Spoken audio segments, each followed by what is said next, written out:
시작을 하겠습니다. 한미협회 기독교 공동대책위원회 공동대표이신 윤대곤 목사님께서 잠깐 인사 말씀하시고 그 다음 박국훈 목사님, 양희성 목사님 말씀 진행해 주시면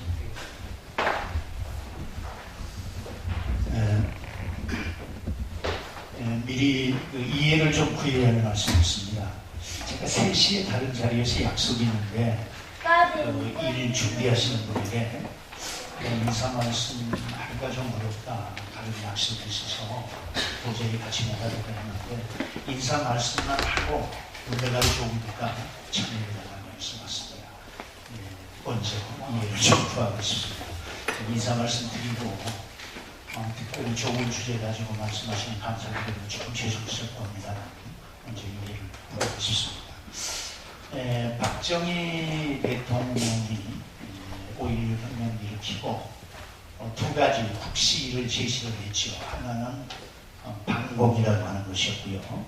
또 다른 하나는 소위 조국 근대화라고 하는 것이었습니다. 이건 박정희의 생명 같은 것이었는데요. 제 생각으로는 이 두 가지가 한국 사회에 병이 됐다. 박정희가 소위 국시로 말하는 그 반공과 조국 근대화가 한국 사회에 참 치유하기 어려운 병이 되어왔다, 이런 생각을 합니다. 특별히 그 중에 이제 요즘에 문제가 되고 있는 한미 FTA, 이 조국 근대화라고 하는 건 박정희의 조국 근대화는 말할 필요가 없이 돈 벌자는 것이었으니까 좋게 말하면 경제부흥하자고 하는 것이었는데, 여러분 우리가 크리스천 아닙니까? 주변에서 예수 믿는 사람은 어떻게 이렇게 하는 경우도 많고 인터넷에 들어가면 별소리 받는 저는 그런 거 볼 때 기분 안 좋아요. 정말 기분 좋지 않습니다. 이게 내가 목사인데 또 내가 크리스천인데 이런 험한 소리 듣고 살아야 되나. 그런데 이제 그렇게 된 것은 우리 부끄러운 삶에서 빚어진 거니까 그렇게 욕하는 사람들에게 왜 그러냐 알 수는 없는 거고요. 어쨌든지 내가 크리스천인 게 분명한데 나는 예수를 그리스도로 확실하게 믿습니다. 왜 믿느냐는 얘기 지금 얘기할 시간도 없고요. 확실하게 믿습니다. 그런데 우리가 예수를 그리스도로 믿는다면 성서에 대한 확신을 가져야 되거든요. 신구약 성서는 하나님이 많습니다. 그런데 구약 성서에 기독교 경제란 어떤 거냐, 기독교의 경제관을 분명히 얘기하는 부분이 있잖아요. 그게 이제 만나, 메추라기 이런 건데요. 그런데 그 만나를 거두는 데 있어서 절대적인 조건이 하나 있는데 꼭 필요한 것만 거둬라. 꼭 필요한 것만 거둬라. 그리고 우리가 세상 살아가는 데 있어서 경제적으로 꼭 필요한 것은 하나님이 주시기로 약속된 거다. 성경이 그렇게 말합니다. 내게 필요한 거 너희 아버지께서 먼저 하시라. 그런데 이 박정희의 조국 근대화는 더 갖기 하는 것. 또 뿐만이 아니라 한국 기독교의 보수 세력이 얘기하는 소위 축복이라고 하는 것도 다 그렇고요. 이게 우리에게 엄청 병이 된 거죠. 우리가 조금 가난해지지 않은 말을 감히 어떻게 하겠습니까? 나도 누가 내게 너 주머니에 있는 돈 내놓을 수 있지요. 큰 돈은 아니지만 그런데 내놔라 이러면 난 못 내놓을 것 같아요. 돈의 힘이 그런 건데, 그러나 그렇더라도 우리가 친구들 약속을 만들려면 하나님의 역사를 이루어가는 거예요. 가져야 된다고 하는 유혹에서는 벗어나야죠. 정말 한국교회가 가난이 나는 미덕이라고 생각은 하지 않습니다만 가난해질 필요가 있다. 이런 점에서 이 FTA 정말 심사숙고하셔야 되고 좋은 말씀이 있을 줄 압니다만 어떻든지 더불어 살아가는, 왜 꼭 거둘 것만 거두라고 그랬겠습니까? 많이 거두는 사람들 때문에 꼭 있어야 할 절대량의 소유 자체가 불가능해지니까 꼭 필요한 것만 거두라고 그랬는데, 이런 말씀 생각할 때 다시 이제 묵상해 보면 한국 교회는 이게 어떻게 될까 걱정스럽습니다.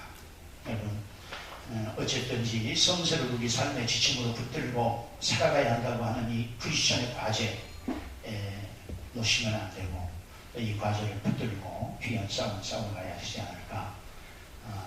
강사들을 통해서 주신 소위 FTA 실체를 통해서 그리스도인의 제자리 찾기 부분이 조금 더 분명해지는 그런 기회가 됐으면 싶습니다.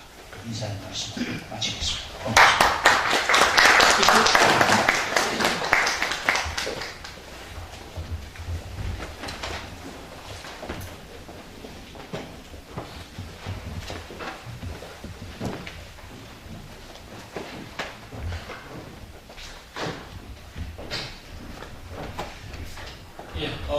이어서 바로 진행하도록 하겠습니다. 먼저 좀 전체 진행 관련해서 먼저 소개를 좀 드리도록 하겠습니다. 자료집 보시면 오늘 전체 진행 순서가 잘 나와 있습니다.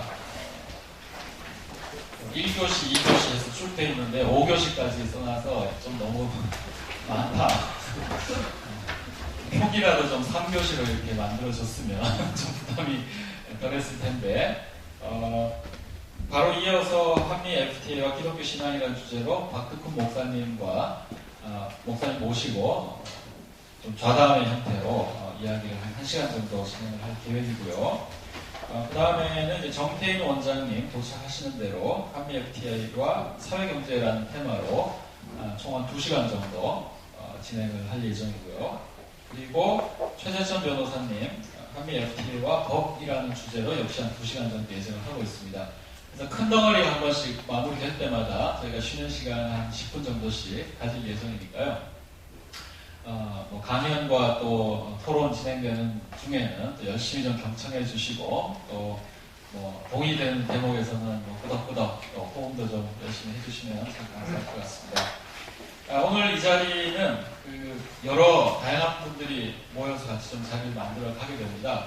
아마 토요일 1시 반 이 시간이 상당히 오기가 아직 좀 빠듯한 시간이라서 진행하는 와중에 더 많은 분들이 좀 참여하시지 않을까 좀 생각이 듭니다. 이번 행사는 한미 FTA 기독교 공동대책위원회가 준비를 거의 다 해주셨고요. 준비하는 와중에 저는 지금 청어람 아카데미라는 단체 대표로 있고 이번 이 행사에는 사실 온라인 커뮤니티 복음주의라는 클럽을 운영을 하고 있습니다. 조금 더 폭넓은 그룹들이 같이 이 논의와 또 활동에 같이 하면 좋겠다라는 제안을 해주셔서 공동 주체로 이제 이름이 올라가 있는데 얼마만큼 그렇게 역할을 많이 하고 또 잘 준비를 했는지 그 부분에 있어서 그동안 운동을 해오셨던 분들의 역할이 훨씬 크셨다는 부분 다시 한번 좀 말씀을 드리고 싶습니다. 예, 그러면 저희가 좀 시간을 여유롭게 쓰기 위해서 바로 좀 진행을 할 텐데요. 지금 이야기 손님으로는 박득훈 목사님을 모셨습니다. 박득훈 목사님 일단 많이들 아실 텐데 그래도 오늘 좋은 말씀 또 좋은 원고와 또 말씀 준비를 해서 찾아와 주셨고요. 그래서 좀 박수로 좀 환영해 주시고 이야기를 부탁드립니다.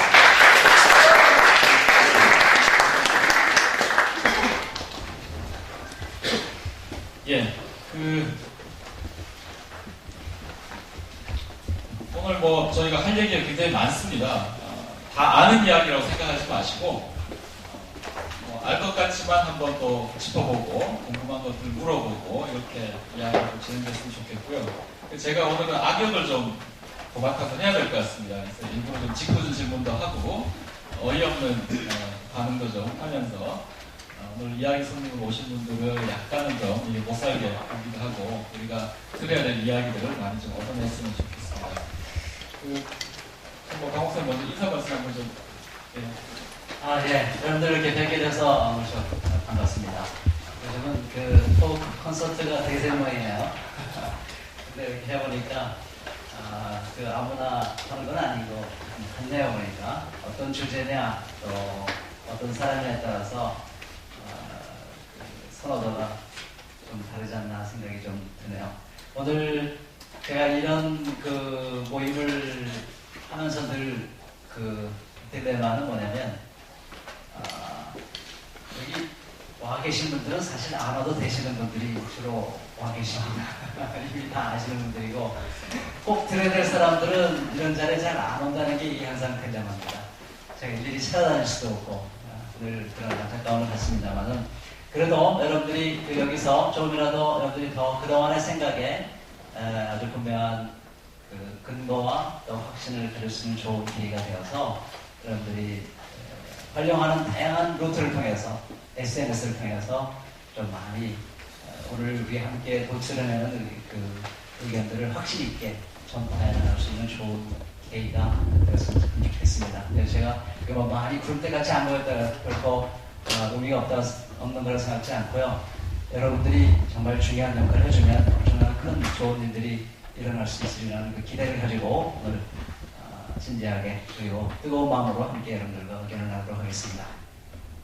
예, 그 말씀 듣다 보니까 그래도 구름대같이 모였으면 참 기분이 좋았겠다는 마음이 없지 않아 있으신 것 같은데요. 지금 다 녹화되고 있으니까 재밌게 오늘 또 이야기를 해주시면 이 동영상이 어디로 돌아다닐지 우리가 알 수가 없습니다. 예, 오늘 저희가 크게 이제 세 덩어리인데요. 첫 번째 세션에서는 기독교 신앙과 함께 FTI 문제 다루게 되고, 그 다음에 정태인 원장 오시면 사회경제적 측면, 그리고 최재천 변호사 오시면 이제 법, 제도 측면에서 이야기를 하게 되는데요. 기독교 신앙과 함께 FTI 도대체 무슨 관련이 있는가? 이 질문을 좀 던지려고 보니까, 잘 아시다시피 한국 교회가 어떤 면에서는 이 주제를 놓고 좀 양분화 내지 양극화된 입장들인 것 같습니다. 지난번 그 서울시장 보궐선거 때, 어느 분이라고 말씀 안 드려도 잘 알만한 목사님께서 사탄이 서울시장 되면 안 된다, 이런 발언을 하셨거든요. 그래서 그 발언이 굉장히 많은 사람을 좀 뜨악하게 만든, 무슨 시장 되는 거랑 살아있는 사탄의 어떤 현존재가 바로 서울시 등장을 한 건가? 그 이전 시장들은 다 천사인가? 이런 생각을 하게 되는데, 저희가 그 어떤 사회적 이슈를 갖고 신앙인들이 논의를 하다 보면 자칫 이것을 상대를 쉽게 악마화하는 방식으로 논의를 전개시키기 쉬울 것 같습니다. 우리가 선한 편이고 상대가 아주 악한 편에 서 있다는 논법이 굉장히 쉽게 등장을 하는데, 박 목사님 그동안 교회개혁 이슈부터 시작을 해서 이런 토론에 굉장히 많이 들려다니셨고 경험을 하셨을 텐데, 일단 이 논의를 시작하기에 앞서서 어떤 이 쟁점을 두고 신앙인들이 논의를 시작을 할 때 좀 가져야 될 태도 먼저 좀 한 말씀 해주시고 시작하시면 좋을 것 같습니다. 예, 그 FTA를 찬성하는 쪽은 천사고 FTA를 반대하는 쪽은 악마다. 이렇게 단정적으로 말하기는 좀 어렵다고 저는 생각을 합니다. 두 가지 이유 때문인데요. 하나는 그 사회경제적 현실이라는 것이 100% 완벽하게 선하고 100% 완벽하게 악이다라고 말하기 참 어려운 부분들이 많이 있습니다. 양쪽 다 상대적인 장점이 있고 단점이 있죠. 그러나 그렇다고 해서 선악과는 아무런 관계가 없는 거냐, 저는 그렇게 생각하지 않습니다. 우리 그리스도인들이 매 중요한 순간마다 선택을 해야 되고, 그 선택을 할 때는 비교적 어느 쪽이 더 하나님 나라의 정의에, 하나님 나라의 선에 더 가까운가를 확실히 분별하고 선택을 해야 되는 것입니다. 그렇기 때문에 그 선택은 치열한 것이고 그 선택은 굉장히 중요한 것입니다. 그렇기 때문에 그런 의미에서 비록 상대성이 있는 면이긴 하지만, 그러나 우리 마음속에는 굉장히 강한 확신을 가지고 어느 한쪽을 정의와 또 선의 관점에서 추구해야 한다는 생각을 하고 있습니다. 저는 악마하고는 좀 별개의 문제라는 생각을 하고요. 두 번째 제가 드리고 싶은 말씀은 사회경제 문제에 대해서 특정한 그룹이나 인물이 어떤 그 입장을 정한다고 해서 그것이 그 사람의 전부는 아닙니다. 또 다른 분야에서는 또 굉장히 훌륭한 결정을 할 수도 있습니다. 그런 차원에서 저는 지나치게 찬성과 반대를 천사와 악마로 이렇게 규정하고 하는 것은 저는 많지 않다고 생각하고요. 그러나 그것이 어떤 선과 악의 문제, 정의와 불의의 문제를 희석시키는 그런 것이 돼서는 안 된다고 저는 생각을 합니다. 사회경제적 문제에 있어서 조금이라도 더 선하고 조금이라도 정의롭고 그렇다면 아주 굉장한 결정과 확신을 가지고 이런 주장해야 된다는 생각을 하고, 그 반대하는 입장에 대해서 굉장히 맹렬하게 비판할 수 있었다는 그런 생각을 하고 있습니다. 예, 감사합니다. 일단 저희가 이제 시작하면서 우리가 이 논의가 가능하면 좀 광범위하게 폭넓은 대중들이 좀 고개도 끄덕끄덕하고 동의도 하고 이렇게 따라갈 수 있으면 참 좋겠는데, 그러기 위해서는 먼저 상대를 좀 이렇게 극단적으로 밀어붙이고 하는 언어를 너무 일찍 구사하기보다는 충분히 좀 점검하고 검토하고 상대의 또 우리가 인정할 수 있는 만큼의 선의는 인정해 가면서 대화를 지속할 수 있는 뭐 그런 시작이 좀 됐으면 좋겠다는 생각이 드는데요. 발제문을 아주 잘 세밀하게 준비를 해주셨습니다. 그래서 발제문을 저희가 다 읽는 방식을 진행하지는 않을 거고요. 중간중간 내용들은 눈으로 좀 따라오시면서 보면 좋을 것 같은데 그래도 발제문의 주요한 요지들을 좀 목사님께서 말씀해 주실 수 있도록 그것과 좀 더불어서 질문을 좀 드리겠습니다. 방금 말씀해 주신 것처럼 우리 어떤 사회적인 이슈나 사회과학적인 문제를 다룰 때에는 신앙의 언어를 바로 동원해서 적용하기가 좀 쉽지 않은, 먼저 이게 사회적 차원에서, 경제적 차원에서, 정치적 차원에서의 검토가 좀 우선 될 필요가 있는데, 이런 종의 사회적 이슈를 다루는 데 있어서 크리스찬들이지만 먼저 좀 이렇게 짚고 넘어가야 될 자세랄까, 태도랄까, 포인트들이 어떤 게 있는지. 네, 일단 그 사실에 대해서 최대한 정확하게 파악하는 게 굉장히 중요하다고 저는 보여집니다. 도대체 한미 FTA가 도대체 뭐냐, 한미 FTA가 발효가 되면 도대체 한국 경제가 어떻게 되겠다는 거냐 하는 그런 그 경제 현실에 대한 최대한 정확하게 판단하는 게 중요하다고 생각합니다. 그러나 여러분들 그 이쪽 방면으로 공부하신 분들은 다 대부분 아시겠습니다만은 똑같은 사회 현실, 똑같은 경제 현실을 놓고서도 전혀 해석이 다른 경우가 참 많습니다. 우리 한미 FTA 협정문이 뭐 150페이지라고 그러죠. 저도 읽어보지. 1000페이지. 1000페이지 그 책을 보고도 전혀 다른, 완전히 다른 얘기를 합니다. 찬성과 반대 쪽이. 그래서 사회 경제 현실을 정말 정확하게 파악하는 게 좀 어려운데 왜 차이가 날까 하면은 두 가지 때문에 차이가 납니다. 하나는 이념적인 그 관점이 다르기 때문입니다. 뭐가 중요하냐? 가난한 사람들의 고통당하는 게 중요하냐? 아니면 경제 총량의 성장이 중요하냐? 이 가치 판단이 다릅니다. 그래서 억울하고 고통당하는 사람들의 아픔을 더 크게 느끼는 사람은 그 관점에서 경제 현실을 거기서부터 파악해 나갑니다. 그런데 그렇지 않고 전체 총량의 성장이 중요하다고 생각하는 사람은 그런 관점에서 설명을 하다 보면 똑같은 현실을 놓고도 전혀 다른 얘기를 하게 되죠. 그리고 이제 구체적인 팩트를 놓고도 좀 과장하거나 과소평가하는 그런 문제가 생깁니다. 근데 그거는 이제 과학적 정확도라고 할 수 있겠죠. 그래서 여러분들이 한미 FTA에 대해서 다양한 사람들이 다양한 얘기를 하고 있는데 여러분들이 누가 더 옳으냐, 누가 더 사실에 가깝냐 하는 것을 판단할 때 그 두 가지를 항상 보셔야 돼요. 그 사람이 어떤 그 가치 판단을 가지고 어떤 이념적 성향을 가지고 얘기하는가, 그 사람이 얼마만큼 과학적 그 정확성을 갖고 얘기하는가, 이 두 가지를 놓고 이렇게 잘 분별하고 또 판단해야 된다는 그런 생각을 해보게 됩니다. 예, 자료 중 이제 5페이지, 6페이지 내용을 이제 바탕으로 말씀해 주셨는데요. 두 가지 포인트인 것 같습니다. 내가 하는 이야기는 가치 중립적이다 라고 과도하게 주장한다면 약간 일단 한번 정말 그러한가 의심하고 가봐야 된다 하는 거 하고, 두 번째는 팩트를 너무 과장하거나 감추지 않는가 하는 지점 꼭 짚어봐야 된다. 아마 이 두 가지가 네, 그 얘기를 제가 하고 싶은데, 제가 기본적으로 저는 정부 측의 사람들이 설명하는 것을 저는 기본적으로 잘 신뢰를 하지 않습니다. 왜 신뢰를 하지 않냐면 지금 미국의 자본주의라든가 또 한국에서도 지난 IMF 이후에 계속적으로 강력하게 수입되고 있는 신자유주의, 미국의 경제가 신자유주의입니다만은 그건 굉장히 이념적인 것이거든요. 제가 이 글에도 나와 있습니다만은 미국의 앨런 그린스판 양반도 청문회에 나와가지고 분명히 나는 이데올로기를 갖고 있었다.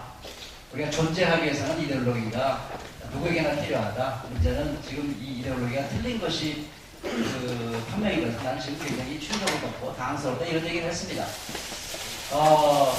그런데도 불구하고 우리 경제 통상 관료들의 주장하는 바는, 사실 노무현 고 노무현 대통령 제가 개인적으로 참 좋아하는 분입니다만은 결정적으로 실수한 게 뭐냐면 그때 한미 FTA를 추진하면서 연합신문과 인터뷰하면서 우리 진보 진영에 대해서 굉장히 훈계를 했습니다. 그건 뭐냐면 이론과 사실이 있으면 사실이 더 중요하고 이론이 틀리면 사실한테 이론을 굴복해야 된다. 그래서 신자유주의 그리고 한미 FTA는 이건 사실이다 하면서 얘기하셨어요. 그래서 본인은 어떤 이념에 지금 어떤 편향되는 게 아니고 사실에 근거해서 사실적으로 볼 때 한미 FTA가 살 길이라는 얘기지 무슨 내가 이념적으로 어떤 이데올로기에 있어서 이걸 주장하는 게 아니다 이렇게 얘기했습니다. 저는 그게 지금 대체적으로 한미 FTA를 주장하는 사람들의 주장입니다. 그건 거짓말입니다. 그건 아주 확실한 거짓말이거든요.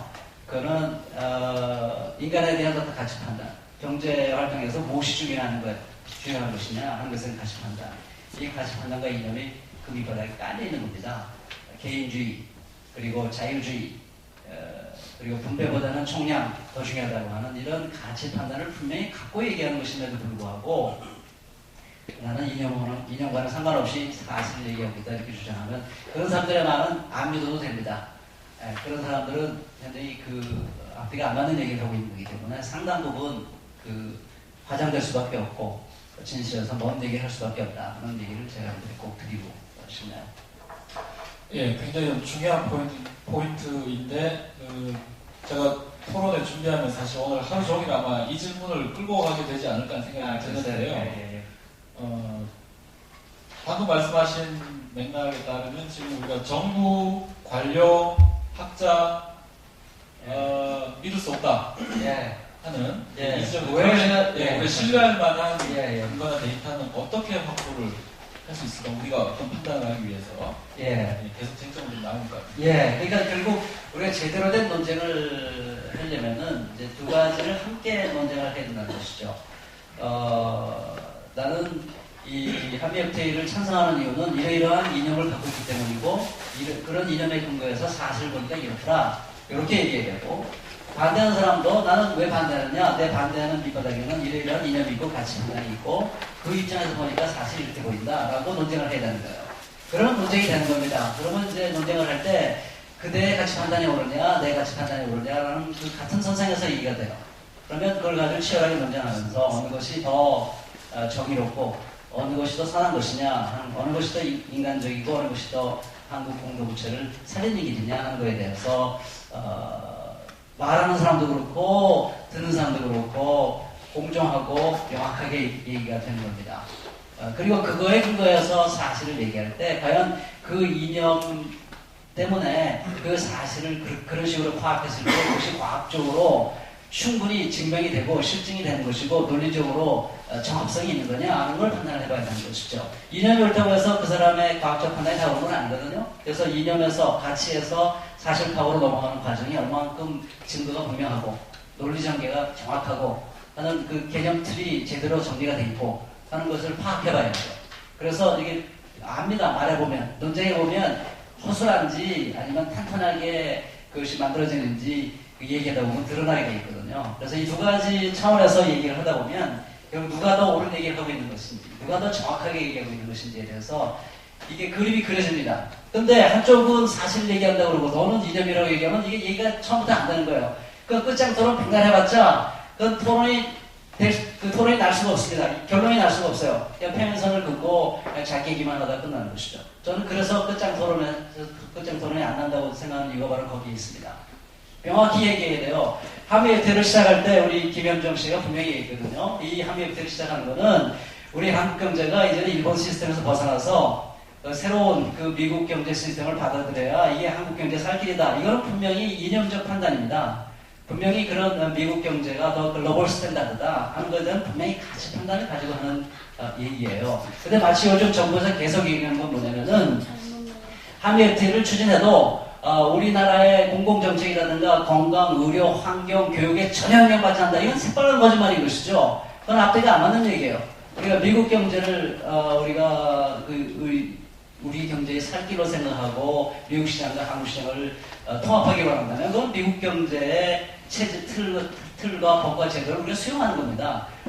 그러면서도 어떻게 그것이 한국의 기존의 어떤 복지를 향한 그런 열망 건강보험을 향한 열망이 있는 건데 아무런 영향을 미치지 않는다고 말할 수 있냐는 것이죠. 그거는 말장난이 지나지 않는다고 생각하고, 그거는 물론 이 문구로 글자로 어느 정도 변화할 수 있는 근거가 한미 FTA 협정문에 없는 건 아닙니다. 있습니다. 그러나 그것은 전혀 실효성이 없는 거라고 보여지는 것이죠. 왜냐하면 한미 FTA를 우리가 수용을 하게 되면 우리나라의 이 경제적 방향과 틀이 결정되는 거예요. 논쟁이 벌어지면 그 방향과 틀에서 결정되는 것이지, 그 작은 사안의 어떤 다툼에서 해결이 잘 나지 않습니다.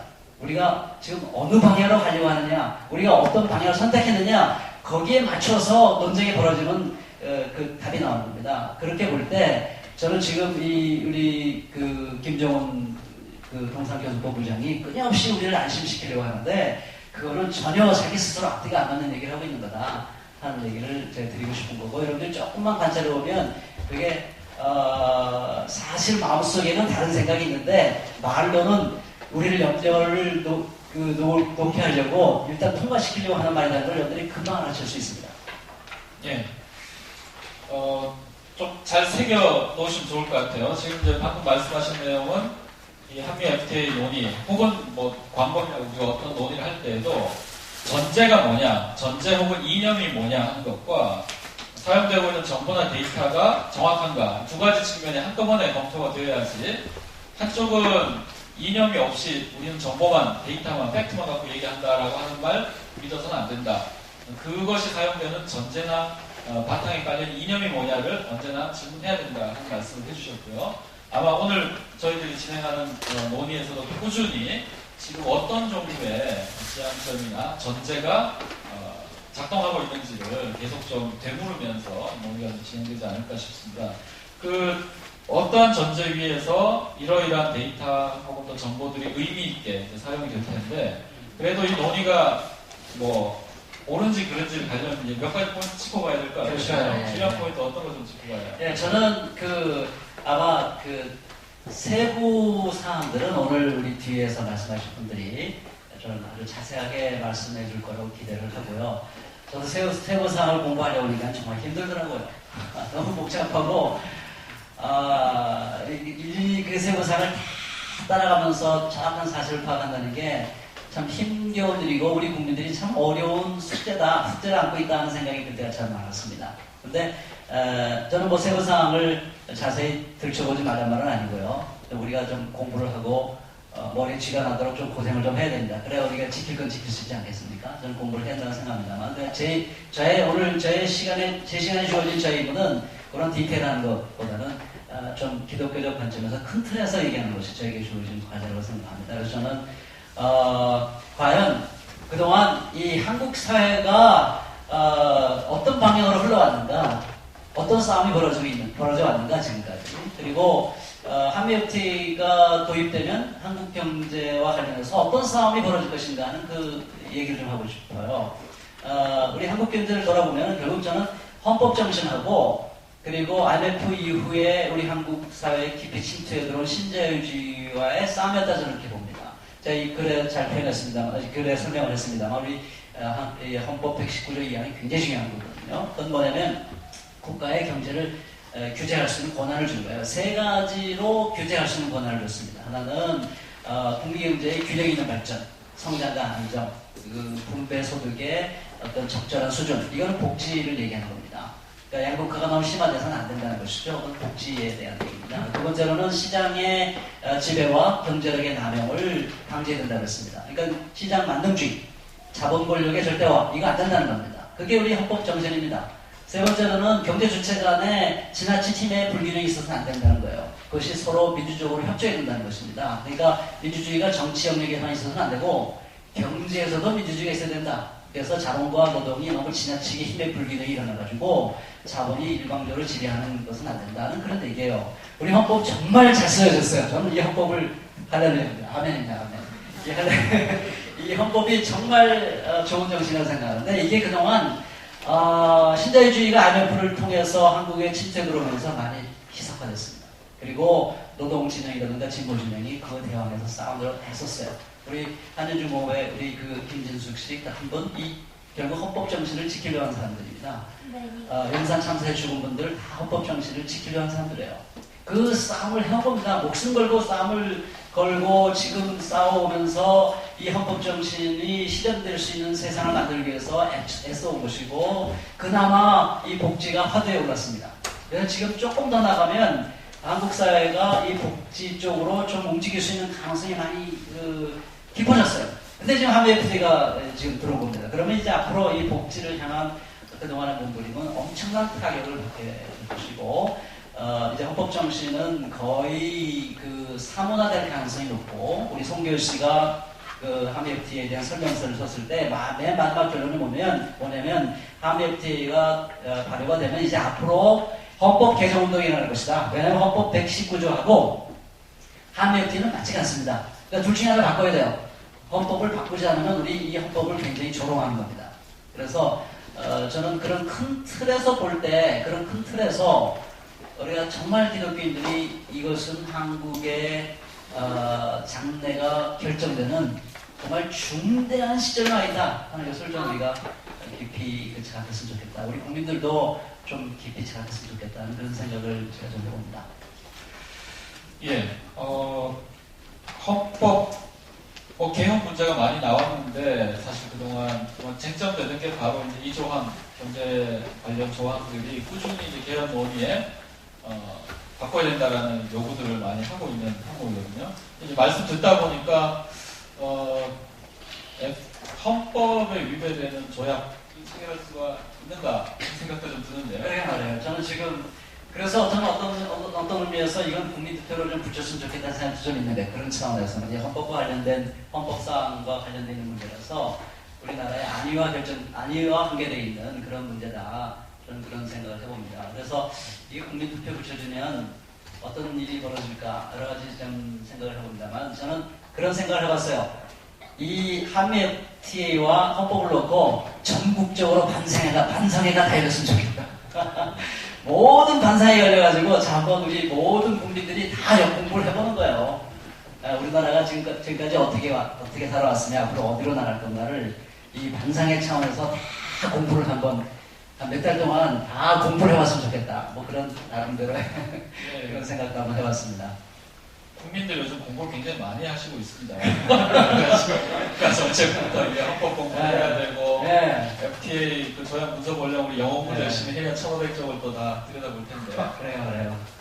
그래서 저는 이 국민들이 좀 열심히 공부해가지고 내년 여름이나 가을쯤에 다 공부한 다음에 그때 투표해가지고 그래도 나는 이 한미 FTA 받아들이겠다 그러면 저는 그냥 가겠어요. 거기 따라가겠어요. 근데 이거는 국민들이 전혀 알지 못하는 상황에서 몇몇 소수의 기득권자들이 자기들이 원하는 방식으로 이끌어가는 이것은 정말 있어서는 안 된다. 정말 목숨 걸고 막고 싶은 그런 생각, 뭐 그런 생각 듭니다. 한미 FTA가 현실화된다면 우리가 예측 가능한 미래에 대한 그림은 어떻게 보십니까? 글쎄요. 그 예측이라는 게 항상 어렵습니다. 저는 올해 경제학 노벨상을 탄 사람이 질문을 받았어요. 기자에게. 세계에서 내놓으라는 경제학자들이 다 미국에 있고 노벨 경제학상을 탄 그 경제학자들이 대부분 미국 사람들인데 왜 이런 일이 벌어질 거를 예측을 못했냐. 2008년도 금융위 그런 질문을 던졌어요. 그랬더니 이분이 하시는 말씀이 경제학은 예측하는 학문이 아닙니다. 경제학은 예측하는 학문이 아닙니다. 솔직 담백하게 이야기를 했습니다. 특히 시장경제, 자유시장 경제는 굉장히 예측이 어렵습니다. 어떤 일이 벌어질지 사실 알기가 어려워요. 저는 지금 ISD를 그대로 놔두면 한국의 공공정책이 어떻게 될 거냐 하는 거 가지고 지금 예측들을 많이 하고 있습니다. 한쪽은 괜찮다, 한쪽은 심각한 문제가 생길 거다 예측을 합니다. 저는 사안별로 예측하는 것이 어느 쪽이 100% 맞을 거다 저는 그렇게 생각하지는 않습니다.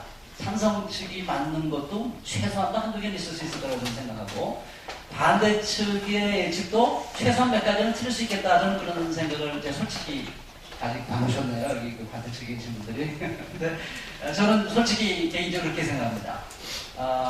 근데 저는 중요한 것은 그런 개별 사항들이 얼마큼 맞고 틀리냐는 게 중요한 것이 아니고, 아까도 제가 말씀드린 것처럼 전반적으로 예측할 수 있는 게 있어요. 전반적으로. 저는 그게 굉장히 중요하다고 생각을 합니다. 앞으로 한미 FTA가 우리 그 한국 사회에서 발효가 되면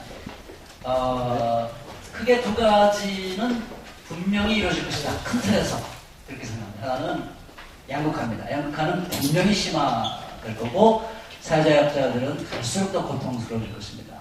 누가 그렇게 될 거냐? 한번 정확히 예측할 수 없습니다. 그런데 큰 틀에서 볼 때 그 사회자약자 그룹에 누가 들어갈 거냐는 건 저도 예측 못하겠어요. 그러나 분명히 사회자약자들에게는 훨씬 더 고통스러운 세상이 될 것이다 하는 것은 너무나 분명하고요. 두 번째 분명한 것은, 이건 장하준 씨가 계속 얘기하는 겁니다만은, 자유무역이라는 게 그렇습니다. 자유무역이라는 것이 이 등치가 비슷한 나라들끼리 자유무역을 하면 그 윈윈입니다. 양쪽이 다 좋죠.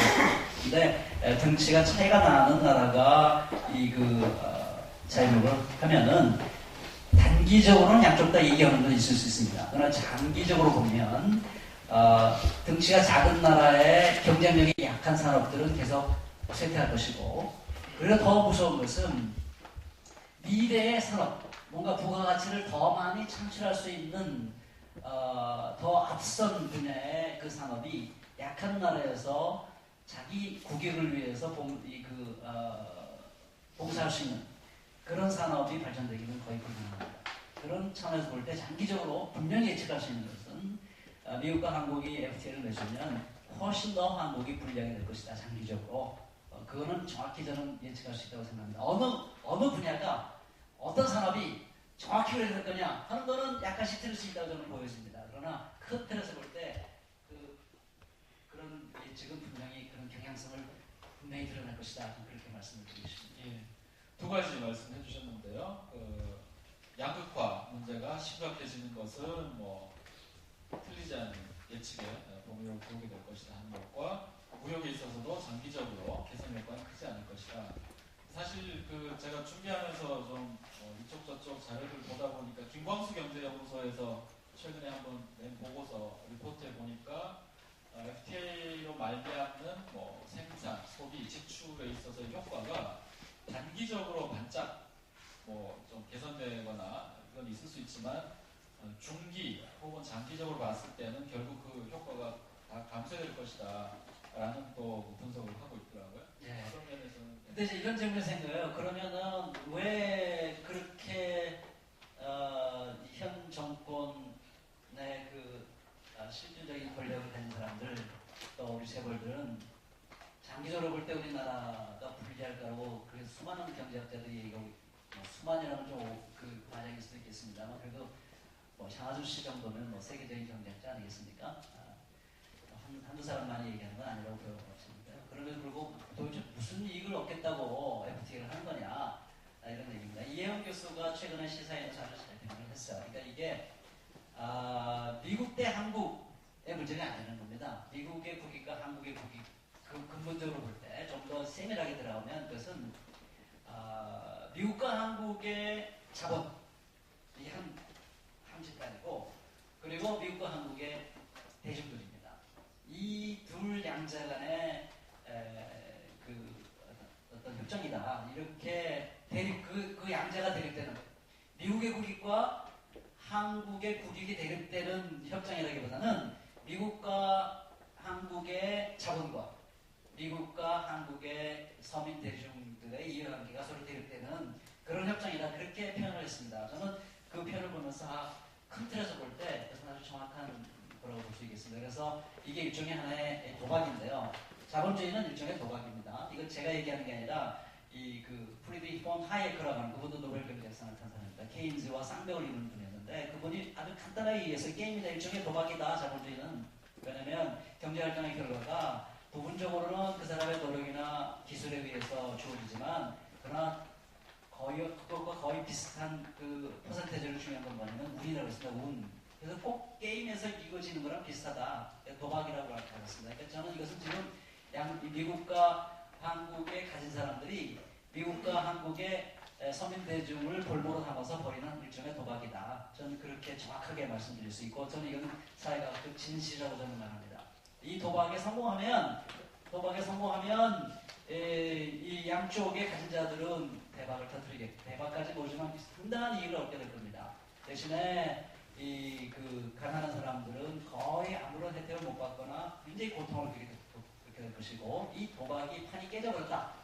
이 도박이 잘 안 된다. 그러면 이 도박이 안 돼도, 도박이 실패해도 가진 사람들은 그렇게 손해 안 볼 겁니다. 이번 우리 미국에서 분명히 드러나지 않았습니까? 우리 2008년도 금융위기 이후에 미국이 엄청나게 위기를 맞이했을 때 여러분들 미국에 가진 사람들이 손해 봤습니까? 손해 안 왔죠. 그래서 마이클 샌들 같은 점잖은 하버드 대학의 도덕 철학자도 그 2008년 지금 미국의 월가스트리트 점거 그 운동을 평가하면서 아주 명확하게 짚어서 얘기했습니다. 이건 공의와 공정에 관련 문제고, 그리고 이것은 이 미국의 대중들이 가만 보니까 미국 경제에 움직이는 것이 이익은 사유하고 손실은 사회하는구나, 이거를 아주 너무 똑똑히 보게 되었다는 것입니다. 그것이 미국의 진실입니다. 그렇기 때문에 그 도박이 망해도, 도박에 실패해도 가진 자들은 상당한 이익을 여전히 챙기거나 아니면 그럭저럭 이익을 챙깁니다. 그러나 이제 사회학자들은 이제 완전히 모르는 것이죠. 그래서 이 한미 FTA는 가진 사람들은 목숨 걸고 지금 지키려고 하는 것 같습니다. 예. 국익 대 국익의 충돌이라는 관점보다 국가 내에 계층 혹은 뭐 계급, 요즘 많이 쓰는 말로 1% 대 99%의 대립이 훨씬 더 두드러지게 나타나는 국면이다. 이런 말씀인 것 같고요. 자, 그럼 이제 우리 기독교 신학 내지 기독교 윤리적 관점으로 조금 이야기가 넘어와야 될 것 같아요. 지금 이제 사회과학적으로 어느 정도 우리가 신뢰할 만한 예측 가능한 범주 내에 내다볼 수 있는 지점에 대해서 좀 짚어주신 것 같고요. 자, 이제 이 논의를 크리스찬들이 자기의 신앙적 기반 위에서 진행해 나가기 위해서 먼저 좀 짚고 들어가야 될 과제들이 좀 있을 것 같습니다. 전형적으로 어떤 그래요. 좀 해결해 그 전에 제가 미국 경제의 특징을 사회적 관점에 보면은, 특히 사회 약자 관점으로는 세 가지를 말씀드릴 수 있어요. 하나는 그 경제적 불평등이 매우 심각하고, 복지 수준이 선진국에서 제일 낮습니다. 그리고 아까도 얘기한 것처럼 이익은 사유화하고 손실은 사유화하는 거다. 이 세 가지 미국 경제의 특징이기 때문에 한미 FTA가 발효되면 이 세 가지 특징을 한국 경제가 고스란히 떠안을 가능성이 저는 99.999%라고 저는 생각을 하고 있습니다. 네, 그런 관점에서, 자, 그러면 이런 그 사회적 현실 앞에서 기독교인들이 과연 어떤 잣대를 가지고 그걸 평가한다는 게 굉장히 중요하죠. 저는 기본적으로 이렇게 생각합니다. 성경 전체를 보면 결국 제일 중요한 핵심 뭐냐면, 우리 기독교인들의 삶에서 제일 중요한 기준은 하나님에 대한 전폭적인 사랑과 이웃에 대한 진실한 사랑입니다. 저는 이것이 예수님이 그 율법과 선지자를 요약할 때 하신 말씀이라고 생각하고, 말씀이고, 또 그것은 정확하게 성경 전체를 꿰뚫은 말씀이라고 생각합니다. 저는 이 한미 FTA가 한국 사회에 가져올 현실은, 저는 이 두 가지를 실현하기 더 어렵게 만들게 될 것이다. 저는 그런 생각을 하는 겁니다. 근데 기독교인들로 하여금 기독교인들께 사는 것을 훨씬 더 어렵게 만들고 끊임없이 억압할 것이다. 공권력으로. 그래서 저는 종교의 자유라는 것이 굉장히 허무적인 것이 될 것이다. 하는 그런 생각을 해봅니다. 그러니까 예배는 마음껏 드릴 수 있겠죠. 우리 한미 FTA가 발효돼서 예배는 교회는, 대형 교회들은 더 크게 성장할 것 같은 예감이 듭니다만은, 신앙의 자유, 우리가 보통 생각하는 신앙의 자유는 전혀 그 피해를 보지 않을 겁니다. 그런데 내용적인 면에서 볼 때는 엄청나게 신앙의 자유를 잃어버릴 겁니다. 저는 지금도 여러분 촛불 예배 참석하신 분들 알겠습니다. 2주 전인가 촛불 예배 잘 드리고서 이제 마지막에 이제 우리가 팔뚝 기도를 했습니다. 한미 FTA를 반대한다, 철회하자 이렇게 하니까 딱 영등포 경찰서의 경비과장인가요? 아주 엄중한 목소리로 당신들은 지금 불법 시위를 하고 있습니다 하면서 이제 우리에게 겁을 주기 시작을 했습니다. 네, 얼마나 제가 화가 났는지 하여튼 그 분노하는 마음을 제가 참기가 참 어려웠습니다. 당신들이 뭔데 예배를 규정하느냐? 당신들이 기독교 신앙을 아느냐? 기독교 신앙을 해본 적이 있느냐? 당신이 누군데, 뭔데 예배다 아니다라고 말하느냐 하는 것입니다. 저는 그것이 확실한 예배라고 저는 믿고 있거든요. 그리스도인들의 가장 중요한 것은 그 하나님을 찬양하고 하나님 명령에 순종하는 것이 예배입니다. 하나님 명령에 순종한다는 것은 이 시대를 향해서 빛이 되라면 빛이 되는 거예요.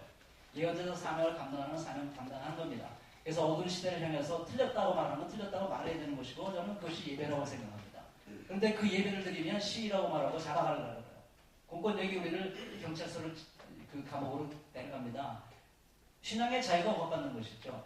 저는 그런 지금 FTA가 시작되기도 전에 이렇게 신앙의 자유가 억압을 받고 있는데 한미 FTA가 실제로 우리 한국 사회에 그 발효가 되면 우리 신앙의 자유가 얼마나 위축될까 하는 거에 대해서 저는 심각한 우려를 하고 있습니다. 그러니까 결국 만몬에 대항하는 것은 다 세상의 사회 질서를 무너뜨리는 것이고 시위하는 것이고 우리는 만몬에 대항해서 신앙을 고백할 수가 없어요. 저는 이것이 엄청난 신학적 신앙적 문제라고 저는 생각을 합니다. 그래서 이 만몬을 절대화하기 때문에 결국 하나님에 대한 절대적 사랑을 끊임없이 위협당하고 억압당할 것이고 그리고 우리는 이웃을 진실하게 사랑해야 되는 사명을 갖고 있습니다. 이웃에 대한 사랑도 그냥 단순한 시혜적 차원에 끝나는 게 아니라 정말 이웃을 억압하는 제도나 이웃을 착취하는 제도를 그들에게서 벗겨주는 그런 사명을 그리스도인들이 감당을 해야 됩니다. 그것이 진정한 이웃사랑의 표현이죠. 그런데 그 이웃사랑을 실제로 하기가 앞으로 굉장히 어려워질 것입니다. 이웃사랑하면 진실로 이웃사랑 하다 보면 여러분들 감옥 들어갈 각오 앞으로 많이 하셔야 될 거라고 저는 생각을 합니다. 그런 차원에서 볼 때 저는 신앙적으로 이 한미FTA는 신앙적인 차원에서 확실하게 저항하고 반대해야 되는 것이다. 저는 그런 생각을 하고 있습니다. 예. 이 사안에 대해서 일단 이제 박두훈 목사님이 생각하시는 기독교인들의 마땅히 그러해야 될 어떤 태도 먼저 좀 말씀해 주셨는데 그런 어떤 박 목사님이 예배드리고 기도하는 행위에 대해서 외부로부터의 탄압만 있는 게 아니라 사실 기독교인들 사이에서 또 이러저러한 방식으로 그렇죠. 하거든요. 뭐 거기에 대해서는 또 어떻게 그동안 주로 질문도 많이 받아보셨을 것 같고 많이 얘기를 하셨을 것 같아요. 많은 기독교인들이 이런저런 얘기했는데 제가 크게 한 3가지 정도 반대를 받습니다. 하나는 기독교인들이 꼭 그렇게 사회경제적인 문제에 막 발벗고 나서서 막 그렇게 싸워야 되는 거냐. 사람들 그 영혼을 구원하고 사람들의 그 심적인 문제도 상담해주고 돌보는 것만 해도 우리 시간 모자라고 자원이 모자라는데 꼭 거기까지 그러냐는 그런 질문 많이 받습니다. 그래서 너무 좀 이상한 거 아니에요? 이상한 거 아닙니까? 하는 그런 질문을 받습니다. 저는 그런 그 이원론적인 생각, 그리스도인 기독교 신앙은 영혼과 정신 세계를 포함하는 것이지 어떤 몸과 물질 세계를 다루는 게 아니라는 것은 기독교가 헬라 문화권을 접하면서 우리 기독교가 기득권이 되면서 스스로를 왜곡시킨 그리고 자기를 편리하게 만들어주는 하나의 이념을 가야 된다 저는 그렇게 생각합니다. 성경 전체를 꿰뚫어 보면 하나님은 얼마나 우리들의 그 몸과 마음과 이 경제와 정치와 사회와 문화와 이 모든 영역에서 하나님의 그 뜻이 펼쳐지기를 그렇게 간절히 원하시고 예수님께서 십자가에 죽으신 것도 단순히 우리들의 영혼을 구원하기 위한 것이라면 그 예수님의 십자가의 죽음을 정말 왜소화시키는 것이고 정말 뭐라고 해야 될까요? 훼손이라고 저는 생각합니다. 예수님이 십자가에 돌아가신 것은 우리들의 존재 전체를 구원하고 우리 사회 전체를 구원하기 위한 것이었지 우리 개인의 영혼만 대량 구원해서 천국으로 데려가려고 예수님이 십자가를 죽으셨겠습니까? 정말로 예수님의 십자가에 대한 모독이라고 저는 생각을 하고 있습니다. 그리고 두 번째로 그런 생각을 많이 해요. FTA가 진행이 돼도 별 문제 없다 이거예요. 왜냐면 그리스도인들이 열심히 노력하고 또 땀 흘리고 또 하나님 축복받아서 부자 돼가지고 가난한 사람들 열심히 도와주면 그게 바로 하나님 나라의 따뜻한 훈훈한 역사가 일어나는 거 아니냐라고 생각합니다. 그러니까 굳이 탕을용할 필요 없다. 우리가 부자 되고 성공해서 사업 잘하고 축복받아서 가난하고 힘든 사람 지키고 상한 사람들 열심히 도와주면 되는 거 아니냐는 그런 얘기를 합니다. 참 그거 가슴 답답한 그런 얘기인데요. 그 부자가 되는 과정이 얼마나 불리한 것인지에 대한 이해가 없는 거라고 저는 보여지고요. 그 사랑에 실천하는 것이 꼭 그렇게 부를 획득해야지만 되는 게 아니다. 저는 그런 생각을 합니다.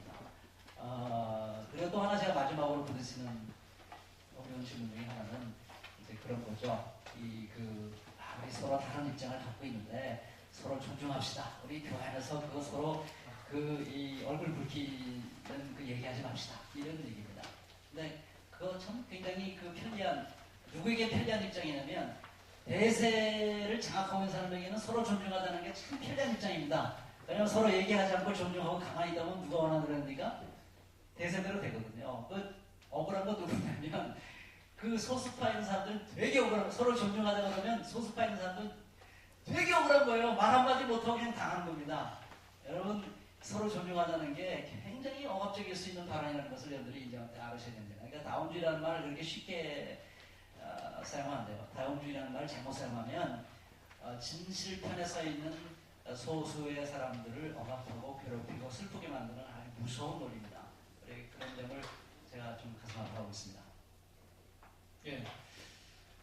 저희가 교회 안에서나 늘 자주 좀 접하는 논리들이고 쉽지 않은 것 같습니다. 네, 그렇죠. 쉽지 않죠. 예, 이번 이 논의에도 사실 오늘 이제 점점 많이들 도착을 속속 하고 계시는데 많이들 궁금하셨던 것 같아요. FTA 관련해서 주장도 엇갈리고 사용한 데이터도 서로 막 다른 것 같고 또 크리스찬들의 입장에서는 더더구나 방금 말씀하신 것처럼 제일 아마 흔한 게 서로 얼굴 붉히고 하지 말고 서로가 우리 이렇게 같이 하자 하는 이제 그 지점에서부터 뭔가 지금 이 논의가 쉽사리 시작되지 못하는 답답함들을 많이 좀 느끼셨을 것 같은데 오늘 이 이야기들이 좀 이런 부분들을 좀 해소하고 좀 진지하게 한번 따져보고 검토하고 우리가 어떤 이유에서 어떤 대안을 선택하는지 따라가는지 다시 한번 좀 짚어보면 좋겠는데요.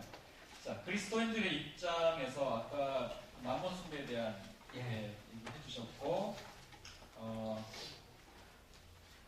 이제 좀 전체적으로 논의를 좀 마무리해가면서 그리스도인의 입장에서 사회과학적으로 지금 FTA가 이러이러한 현실 속에서 진행될 것으로 예측되고 그리스도인들 중에 생각하는 가치는 이러하다면 그렇다면 우리는 무엇을 해야 될 것인가 어떻게 해야 될 것인가 하는 요 질문이 좀 남는데 말씀해 주시죠.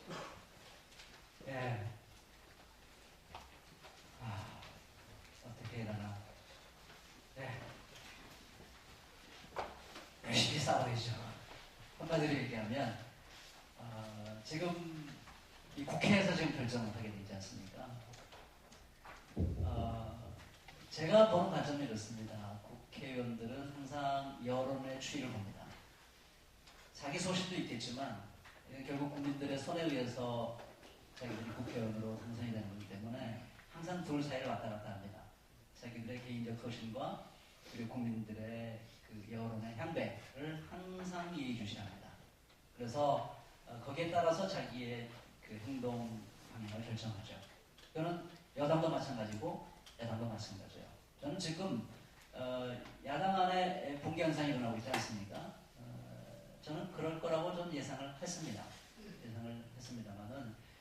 지금 왜 이 민주당이 붕괴됐냐면요. 저는 이렇다고 저는 생각합니다. 이 저항운동이 좀 더 불이 더 붙었어야 됐어요.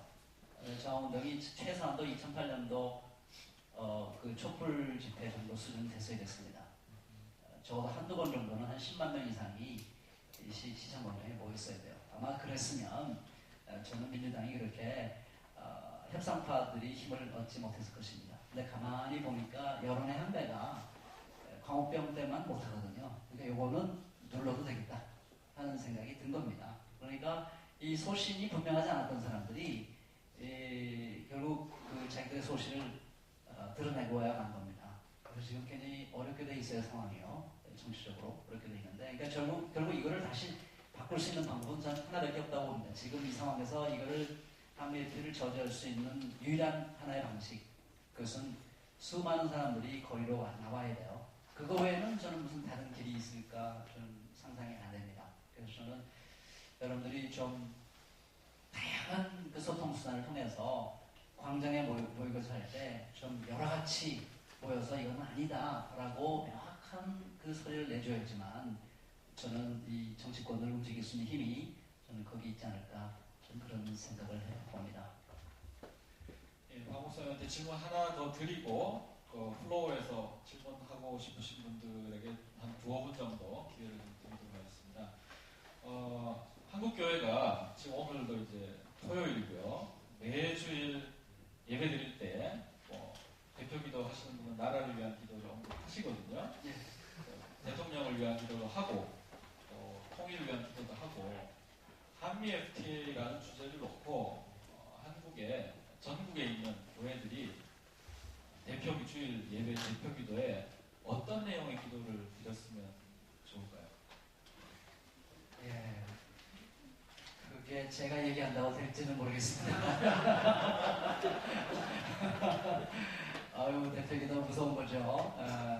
그걸 그 청중들이 목사, 장로, 그 교회 그 영향력인 사람들이 다 귀를 활짝 열고 들을 텐데 그 대표기도 한번 할 수 있겠습니까? 눈치 보고 그러지 말고 이런 대표기도가 이번 이 이슈에 대해서 좀 드려졌으면 좋겠다는 내용 한번 말씀해 주시죠. 예, 그래요. 그걸 전제로 해서 그런 용기를 가지고 대표기도 한다는 걸 전제로 해서 저는 이렇게 기도했으면 좋겠습니다. 우리 국민들이 일단 이것을 자기 문제로 좀 받게 해달라고 그 강건한 불처럼 바라보지 않고 이것이 한국의 장래 또 나의 미래를 결정질 것이라는 것을 깨닫고 정말 좀 더 깊이 파고들수 연구하고 생각하고 결정을 낼 수 있도록 해달라고 그렇게 저는 일단 기도해보고 보여주고요. 두 번째로 한 걸음 더 나가서 지금도 현재 이 상황에서도 하나님을 진정한 의미에서 얘기하기가 어려워요. 우리 이 자본주의가 너무 기독교적인 정당성을 확보하고 있기 때문에 기독교 자체가 이 자본주의에 의해서 왜곡돼 버렸습니다.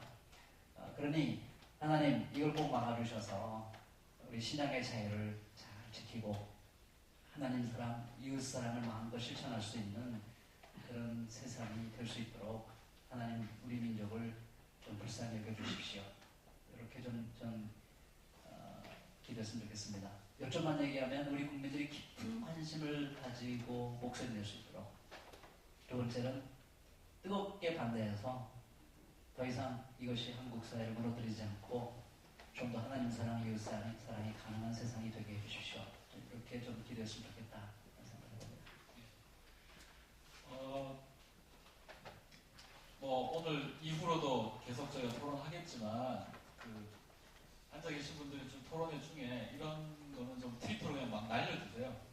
토요일이고 내일 전국의 방방곡곡 교회들이 다 대표기도 시간이 있는데 뭘 위해서 기도할 건가. 저희 다음 주면은 결판이 날지도 모르거든요. FTA 관련 어떤 식으로 결판이 날지 모르는데 아마 한국 교회가 뭔가 가장 좀 근본적인 신앙의 몸짓으로 할 수 있다면 이번 주일을 지나면서 우리가 무엇을 어떻게 기도할 것인가 하는 굉장히 중요한 것 같고 이곳에 모인 숫자 그렇게 어마어마한 숫자는 아니지만 한번 무슨 마음을 담아서 기도했으면 좋겠습니다 하는 이야기들 트위터로도 좀 날려주시고 문자로도 좀 띄워주시고 또 언론에서 오신 분이 있으면 짧게라도 전체 이 행사 기사가 다 나가지 않더라도 가장 핵심적인 소망이 뭐였는지 짧게라도 좀 올려준다면 짧은 시간이지만 내일 예배 전까지 그런 마음들 좀 확산되어 전달될 수 있으면 좀 좋지 않겠나는 마음이 좀 들었습니다. 자, 한 두어 분 정도 질문하실 수 있는 기회를 제가 드리겠습니다. 제가 마이크 들고 갈 테니까요. 손들어서 표해 주시면 제가 간단하게 자기소개해 주시고 질문해 주시죠. 신길동에 있는 동천교회에서 예배하고 있습니다. 목사입니다. 부목사인데요. 이번 첫 시간에 이제 어차피 기독교적인 그 입장을 갖고 있으니까 교회의 입장이 되거든요. 교회라는 것이 그 사람들의 모임체인데, 공동체인데, 이제 이 교회가 갖고 있는 것은 이겁니다. A와 B가 서로 다른 생각을 갖고 있다는 것은 어느 정도 인정을 해줘요. 우리 교회, 니네 교회 생각이 달라. 이것은 그렇다고 쳐주는데 문제는 우리 교회 안에서 서로 다른 생각이 있으면 그건 불편해하는 거죠. 그런데 한미 FTA에 대해서 관심을 갖고 있다라는 사람들은 대부분 아마 반대를 할 겁니다. 모르는 사람들은 찬성을 하는 거죠. 근데 교회 안에서는 실제로 우리들의 신앙이 영성화가 되어 있기 때문에 현실과 떨어진 영성화가 되어 있기 때문에 현실에 대한 관심이 적기 때문에 막연한 관심이죠. 갖고 있다라고 하는 것들은 구체적인 관심이 적기 때문에 그 교회 안에는 대다수가 함의FTA를 찬성을 하고 오히려 정권과 그냥 좋은 대로 가자라는 의견들이 있을 수가 있습니다. 요지는 교회의 분열이 예상되고 또는 그 분열을 조장할 수 있는 선봉에 우리가 서야 될 때에 예. 어떠한 자세를 갖고 좀 어떠한 용기를 가져야 될까라는 것이 문제가 그렇죠. 될 것 같습니다. 예. 특별히 또 목회자들 같은 경우에는 더 그렇죠. 목회자들은 교회라는 것을 아우르고 그 지점토를 하나로 만드는 역할을 한다라고 보는 건데 내가 이 교회에 어떤 이슈를 화두가 되는 것을 던져가지고 이걸 분산시킨다, 분열되게 한다. 그나마 교회는 커서 메가로 가야 된다는 생각이 강한데 이걸 모래성처럼 흩은다는 것에 대한 엄청난 두려움이 있거든요. 말을 못하고 예. 있는 거죠. 예, 알겠습니다. 제가 답하도 될까요? 예. 두 가지 이슈가 있다고 보여지는데요. 하나는 어떤 사회 경제적 이슈 중에서 모든 문제를 다 교회에서 토론할 필요는 없다고 저는 생각을 합니다. 그러니까 이럴 수도 있고 저럴 수도 있는 그런 입장들은 교회에서 그렇게 뭐 치열하게 막 논쟁 벌일 필요 없다고 저는 보여지고요. 그러나 우리 신앙의 핵심을 건드리고 있는 그리고 우리 한국 사회의 미래를 굉장히 중요한 미래에 중요한 영향을 미치는 사안들 이런 것들은 저는 교회 안에서 심각하게 저는 문제제기도 하고 토론도 해야 된다고 저는 보여집니다. 그게 첫 번째 이슈고요. 두 번째 이슈는 한국 교회가 너무 지나치게 토론에 대한 두려움을 갖고 있다. 초대교회는 그러지 않았다. 그는 우리 교회가 하나님 나라에 대한 관심이 있는 건지 아니면 저희 교회 확장에 관심이 있는 건지 한번 되돌아봐야 될 문제라고 이렇게 보여집니다. 그러니까 근데 이 할례 문제 같은 경우 이방인들이 예수 믿었을 때 그것으로 충분하냐? 아니면 할례도 받아서 유대인이 돼야 되는 문제냐? 돼야 되느냐? 그래야 구원이 있느냐? 구원론의 문제예요. 여러분 기독교 신앙에서 구원론보다 더 중요한 게 얼마나 있겠습니까? 심각한 문제죠. 이 문제 가지고 치열한 토론과 논쟁을 벌였습니다. 사도행전 15장에 보면. 그리고 아주 멋진 답을 얻었고요. 그 답을 얻은 결과 교회는 훨씬 더 힘차게 상대함을 했습니다. 저는 이 모델을 우리 한국교회가 좀 바라봤으면 좋겠다는 생각합니다. 함의FTA 문제는 아까도 제가 말씀드린 것처럼 단순히 이래도 좋고 저래도 좋은 그런 문제가 아니고 우리 신앙의 본질을 건드리는 한국 사회의 미래를 결정짓는 매우 중요한 사안이라고 저는 생각하기 때문에 저는 그를 교회 안에서 정말 진지하게 토론하고 아까도 제가 모두에서 말씀드린 것처럼 너무 상대방을 악마화하지 말고 아까 제가 다시 설명은 안 하겠습니다. 상대를 존중하고 품고 아우르는 그런 마음 자세를 가지고 좀 진지하게 토론을 해서 무엇이 정말 하나님 나라를 위한 것이고 무엇이 정말 우리 한국 사회를 위한 것인가 하는 것은 해답을 좀 찾아갈 수 있었으면 좋겠다 하는 게 제 기본적인 생각입니다. 그래서 우리 지도자들이 먼저 교회 안에서 이런 이슈를 가지고 논쟁 벌이는 것에 대한 두려움을 먼저 좀 버렸으면 좋겠고 좀 그런 훈련들을 좀 쌓아놨으면 좋겠다 그런 생각을 해봅니다. 답이 된지 모르겠습니다. 또 질문하실 분 있으면 손 들어서 기회를 주시면 한 분 내지 두 분 정도 기회를 드리도록 하겠습니다. 방금 제 질문해 주신 목사님 표현이 상당히 사실 재밌었는데요. 알면 반대할 텐데 잘 모르니까 그냥 일단 찬성 쪽으로 우리가 쉽게 기운다 하는 이제 말씀해 주셨는데 사실 또 그런 경향을 많이 좀 느끼는 것 같습니다. 그러니까 중요한 일인데 무지한 정책에 찬성하고 알게 되면 반대하는 이런 상황은 참 난감한 상황에 한국사회가 처해 있는 것 같습니다. 잠깐 소개해 주시고 질문해 주시죠. 기독교 사회선교연대회 위에 이사국장 맡고 있는 저도 목사인데요. 감리교 목사입니다. 사실 지난번에 감리교는 이제 정동교회도 있고 또 요즘에 그 선거 아까 목사님 말씀하셨던 뽑으면 안 된다고 뭐 사탕 뽑지 마시라고. 그런데 제가 정동교회는 사실 그 정동교회가 굉장히 감리교회에서 좀 큰 교회이지 않습니까? 예. 근데 이런 거를 받았어요. 예. 그 교회 주보에 간첩들을 쫓아내 선진학을 만들자. 그러니까 간첩을 잡아야 될 대상이지 쫓아낼 대상은 아닌데. 그리고 이제 좌파를 제거해 교회 나라 바로 세우자. 한미 FTA 찬성해 한국 경제 살리자. 예. 뭐 이런 거를 하는데 이제 옆에 이제 목사님 얼굴이 이제 쫙 나오고 옆에 정동재 감독의 목사님 사진도 딱 나오고 그러면서 이제 2011년 예정하는 이런 구국기도회를 하는데 예정 교회가 쭉 나오는 거 보니까 굉장히 큰 교회가 대형 교회 역사가 있고 그동안 이렇게 뭐 이렇게 원래 이런 거 구국기도회는 간첩을 쫓아내는 지하 기도원에서 많이 했었거든요.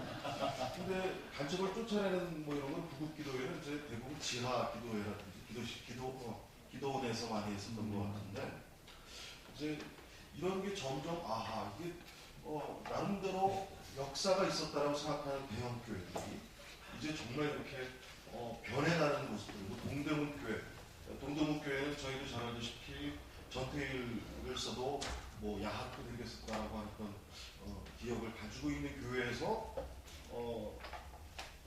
보안법을 지켜 공산화를 막자 이런 기도회를 하는 이런 상황을 보면서 야 이거 정말 이거는 몰라서 하는 걸까라는 생각이 사실 좀 들어요. 그래서 사실은 꼼수에서도 얘기하기를 뭐 모태보수 보수에 대한 종류를 구분을 하더라고요. 모태보수도 있고 그러니까 모태보수 같은 건 뭐 그런데도 나중에 뭐 회심보수 이런 보수에 대한 이제 그 고백들을 이야기를 하는 부분들을 하는데 정말 이제 한국 기독교회가 이제 이렇게 명확하게 갈라지는 면들을 목사님께서는 몰라서 그럴 것이다 라고 표현하는데 저는 약간 또 정말 모르는 게 아니라 나름대로의 기독교회가 보수적인 교회가 나름대로의 다른 꼼수를 가지고 있는 거 아닐까라는 생각이 듭니다. 왜냐하면 이 교회 목사님들이 기장에서는 지금 기장 목회자들에 대한 국적 문제를 총회에서 다루게 되더라고요. 그래서 뭐 그런 문제가 나오는데 이런 대형 교회 목사님들이 보면 국산이 아니에요. 피는 국산이었는데 가서 이제 외국산으로 변화된 목사님들이 대형 교회에 차지하고 이러면서 이런 보수적인 문제들이 나타나는 것들은 이게 또 다른 어떤 그런 꿍꿍이가 있는 게 아닌가라는 생각이 좀 들어서 시정 목사님께서 아시는 좀 아니 뭐 너무 중요한 이슈고요. 그 짧은 시간에 답하기는 너무 어려운 문제고 저 자신도 그 문제로 끊임없이 씨름을 해왔습니다. 몰라서 그럴 거다라고 하는 것은 예수님의 마음입니다. 예수님의 마음. 그러니까 그 사람들이 그 그러니까 십자가 위에서 돌아가실 때 주님 저들을 용서해 주십시오. 저들이 몰라서 그렇습니다. 이렇게 얘기하지 않습니까? 그러니까 그런 차원에서 예수님을 십자가에 못 박는 죄인들에게도 그 몰라서 그렇습니다 정도의 유보 장치를 허용한다면 한미 FTA를 적극 찬성하고 반대하는 사람을 좌파로 부르고 뭐 이런 사람들에 대해서도 우리가 몰라서 그렇다라는 유보를 해주는 게 저는 기독교인으로서 맞다고 저는 생각합니다. 기본적으로 예수님의 마음을 품고 살아간다면 그런 차원에서 우리는 좀 그렇게 너그럽게 봐주고 또 기도해줘야 된다. 좀 그런 생각을 해요. 그러나 그렇다고 해서 그 모름이 무죄냐? 저는 그렇게 생각되는 않습니다. 그 왜 몰랐냐 그러면 그 모르는 거 이면을 따지고 들어가보면 결국 인간의 사악한 본능이 거기서 있다고 저는 생각합니다. 자기 요리한 대로 기독교를 회복시키고 싶어하는 마음 있죠? 네, 그것이 그 밑바닥에 전 깔려있다고 저는 보여집니다. 근데 문제는 본인들이 그걸 모른다는 거죠. 그런 욕망 때문에 그런 기득권을 끝까지 지켜야 되겠다는 그런 열망 때문에 하나님까지 동원시켜서 기독교까지 동원시켜서 자기를 방어하고 반대하는 사람들을 좌빨, 공산주의 이렇게 몰아붙이고 하는 그것을 본인들이 모르고 있다는 것이죠. 그래서 그 모르고 있다는 것에 대해서 우리가 너그러운 마음을 어떤 면에서 좀 가질 필요가 있겠다 그런 생각을 해보게 됩니다. 저 하고 싶은 말이 너무 많은데요. 이걸 짧게 얘기하려니까 참 힘드네요. 근데 한마디만 더 얘기하면은 이게 한국 사회의 좀 비극이에요. 한국 사회 비극. 우리 미국과 한국의 비극. 그러니까 유럽에만 가도 내가 기독교인이라는 것과 어떤 사회주의적, 공산주의적 어떤 사회 철학이나 이념을 갖는 것이 그렇게 별로 충돌하지 않거든요. 유럽에만 가도. 근데 우리 한국과 미국은 그 흐름 속에 있어요. 공산당과 우리 더군다나 우리도 전쟁을 했잖아요. 수많은 사람들이 죽고 죽이고 하는 그런 역사적 비극이 우리나라에 있었습니다. 그래서 합리적이고 객관적으로 그 사고할 수 있는 그런 그 여건이 제대로 되어 있지 않아요. 그런데다가 공산당이랑 싸웠던 사람들이 기독교 지배 세력이다. 기독교 왜 많은 사람들이 순교를 당했고 그리고 싸움이 그렇게 돼버렸어요. 반기독교와 기독교의 싸움이 돼버렸어요. 어쨌든 간에 역사적으로. 그래서 그렇게 고통당한 사람들이 현재 또 기독교 지도자들이고 그래서 그런 역사적인 한계 때문에 이제 자기를 객관적으로 좀 치열하게 성찰할 수 있는 우리가 뭐가 틀렸는지를 돌아볼 수 있는 그런 가능성 그게 너무 없어졌다라는 생각을 해봅니다. 그래서 저는 미리 좀 알고 있는 분들이 너무 상대방을 사탄으로 막 몰아버리면 대화가 안 되잖아요. 그렇죠? 대화가 될 수가 없어요. 저 사람들이 우리를 사탄으로 본다고 해도 우리가 또 맞받아 쳐가지고 너 이놈들이 사탄이야 이렇게 말해버리면 이게 대화가 안 됩니다. 그러니까 우리가 좀 넉넉한 마음을 가지고 잘 설득하고 감동시키고 이래서 점점점 우리 사회가 좀 열린 사회가 될 수 있도록 대화가 가능한 사회가 될 수 있도록 그래서 진리를 찾아갈 수 있도록 정의를 찾아갈 수 있도록 우리 다 함께 노력했으면 좋겠고요. 오늘 이런 콘서트가 바로 그런 흐름에 일조했으면 좋겠다 그런 생각을 합니다. 예, 제가 첫 번째 세션 이제 좀 마무리를 해야 될 것 같습니다. 한 1시간 정도 되는 시간 동안 박덕흠 목사님 통해서 한미 FTA와 기독교 신앙이라는 주제로 준비해 주신 발전의 내용도 대체로 저희가 좀 같이 좀 커버를 했고요. 또 플로어에서 질문해 주신 몇 개의 질문에 같이 좀 들으면서 또 정돈되는 지점들, 얻어가게 되는 지점들 생기는 것 같습니다. 일단 저희가 한 5분 정도 휴식하고 그 다음 세션 진행할 텐데요. 이번 시간에 수고해 주신 박덕흠 목사님 박수 좀